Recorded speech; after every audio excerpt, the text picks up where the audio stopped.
Last time I was at Burnside Skatepark, it actually looked just like this ashtray from Independent Trucks. Literally, this is all that was there. I recently watched a video stating Burnside Skatepark is in jeopardy. It could potentially get demolished. With little information at the time of watching said video, I decided to make my way up to Portland and get to Burnside Skatepark. Since I hadn't been there in over 9 years, I figured it's pretty important to go check it out for myself. In this video, I want to explain what's going on with Burnside Skatepark right now to the best of my ability. I haven't been back here for at least like 6-7 years. Haven't been back there since I had any of the other stuff. They have this huge complex over here, like modern duplex type of situation. Last time I was here, that was a parking lot that you'd hang out in and skate before. So yeah, it's just, I'm sort of just like taken back right now.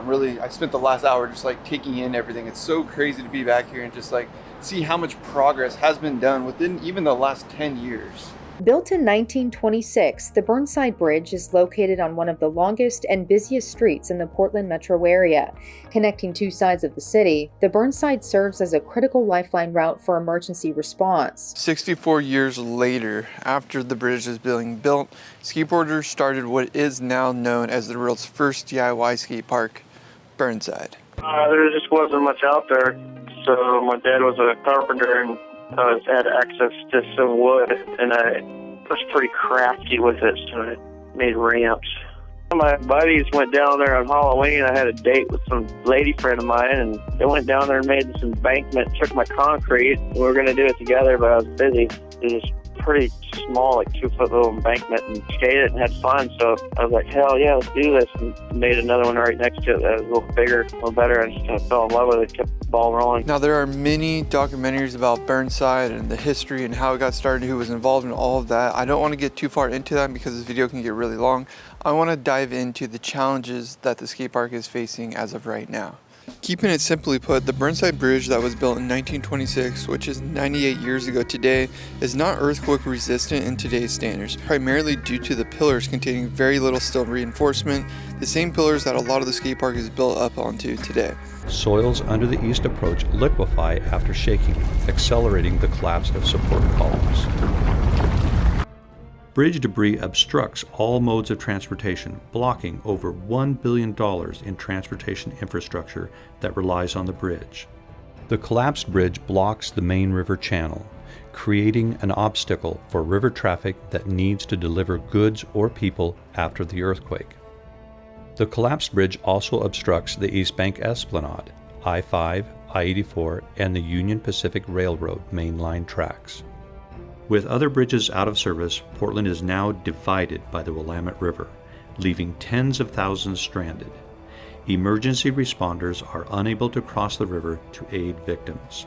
The Burnside Lifeline route is broken. The Burnside Bridge is famous for having a unique feature below it, a skate park. The Burnside Skate Park was built by volunteers in 1990 who built it on city property without permits. It's a cool place to skate. But the park is built around bridge columns that would need to be reinforced if we tried to fix the old bridge. If we build a new long span bridge, it can be built over the park, preserving it for future use. We could even keep these old bridge columns to remind us of the old bridge. Of course, the park would need to be closed during construction. Before we go any further, I want to mention another DIY skate park that recently went through a similar situation. Channel Street Skate Park started in 2002. The park was closed due to a freeway widening project for about 8 years, until being back open in 2022, which is one of the main concerns that Burnside is currently facing. There's a documentary coming out next year about Channel Street called Concrete Law by filmmaker April Jones. I had a chance to watch it myself and highly recommend you check it out when it is released. But let's get back to Burnside Bridge and the situation at hand. In addition to the time and cost savings, a full bridge closure is recommended because it would use less building materials and reduce greenhouse gas emissions and impacts to natural resources. It would also allow the Burnside Skate Park to remain intact and usable after construction. The temporary bridge option would require partial demolition of the skate park. So the engineers have proposed multiple designs in the past 4 years, and as of a few days ago after returning home from Portland, they decided on a final design. Final design for the new Burnside Bridge selected by the Earthquake-Ready Burnside Bridge Committee. So the design was actually voted on during a meeting just last night. 14 people in favor, 2 against. The committee choosing to recommend the inverted Y design. The V-Tower design came in second. The committee will next meet in November. The timeline for this construction is going to change, but here's what Multnomah County is currently proposing. 2026 is when pre-construction will start, meaning this is when the skate park has many different potential outcomes. In 2027, construction will begin, and they're saying it will end in 2031. Total length of construction of potential closure of the skate park is approximately 5 years, according to the city and what contractors are telling us. What contractors and what the city say will happen versus what actually happens is a blurry line, as we've seen at plenty of DIY skate parks in the past, like Channel Street being a great example of a really similar situation. This is why many skateboarders are currently concerned about the whole situation. After watching a lot of public Q&A videos, I found that there is one specific Burnside advocate on the earthquake-ready Burnside Bridge Committee, which is great news because this means the skate park officials will have better insight to the entire construction process, hopefully. Here's what the contractor said after a skater asked about the construction phase in a meeting about 1 month ago. So as a contractor, we are very aware of the skate park and the need to be able to keep that facility open as much as possible. And I think we've had an opportunity to come down to that site several times already, and we'll continue to do that. During construction, we're not really at a place where we're able to talk about impacts because we'll be looking at some accelerated bridge construction methods and things like that to help the overall east side approach. We know that we need to keep you guys open as much as possible. I think overall, when you look at the structure, it will feel lighter underneath there just because of the nature of the long span, I think. So that might be something, higher above the park. Those are all, from an end use standpoint, great things for your environment. And we know it is a sacred place in Portland for sure. Then another community member asked a straight up question that we're all wondering, which is, will Burnside Skate Park survive the bridge construction? And secondly, where is all the construction material going to be placed? So I can answer the first question first. So absolutely it's going to survive. We're both obligated to preserve it and we are committed to preserving it. I was actually working for the county on the project when the skate park was starting to be constructed, so I've been kind of around ever since it was first being built.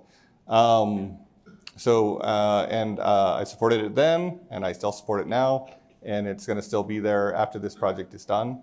And I don't know if we are totally sure where all of the staging is going to happen. We're still looking around. You know, we will need staging on both the west and the east side.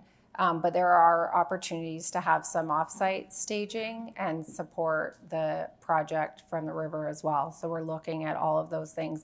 But we will need some staging for sure on both the east and the west side. Now that we have all the information that we could potentially have at this current point, the future is still somewhat unclear as to what will happen to the skate park during construction and if there will be any partial demolition to the skate park. Yeah, I think filming here doesn't really do justice sometimes.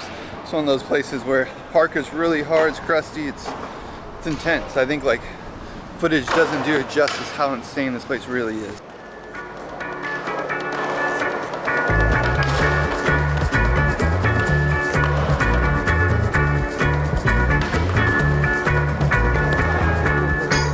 See, like every little kink will throw you off. Like you have to be on your A game. As you see, like you try to go over the pillar pitch to them, so it's like every little inch makes a big difference here. You can't just like, there's no way that you can do the same line over and over expecting the same thing. And that's like normally how you learn from skating. So it's a lot of, definitely have to put your time in essentially to like really figure things out, because adventures are just like a commitment factor that you have to like add in on top of knowing how to skate a really challenging place like this.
Oh!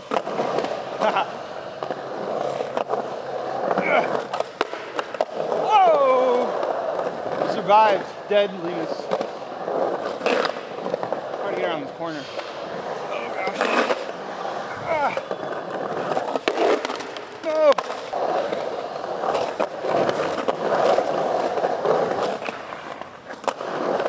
Oh, dang it.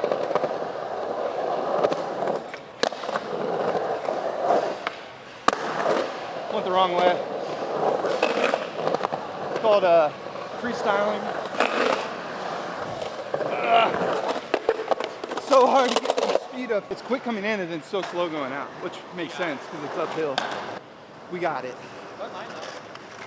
Funnies.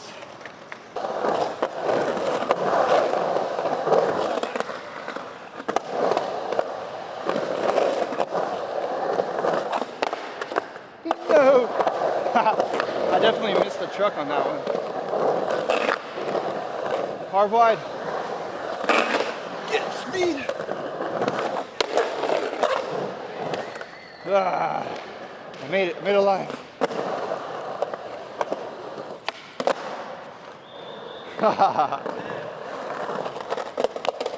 Woo! Thanks, dude. Yeah, it's officially raining right now. Like, it's coming down. I don't know if you can really see it, but the bridge stays dry. That's what's really nice.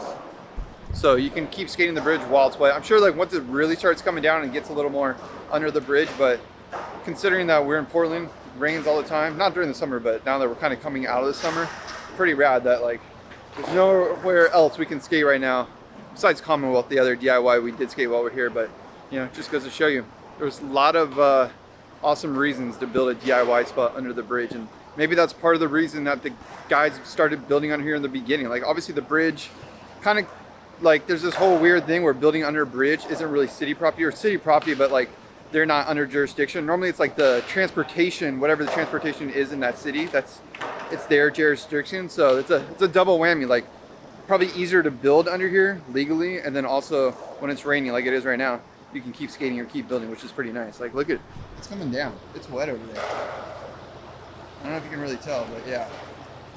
We're definitely not skating anywhere else right now, that's for sure. We're staying here. As you can see, like this new stuff, it's getting wet. Like down here, all that stuff is definitely wet, but all the OG stuff, it's dry. Like homie's he's still skating right now. No problem at all. If you happen to have any more information that maybe I don't have or other people aren't able to get to online, please let us know down below. Hope you guys enjoyed this quick little mini essay on Burnside.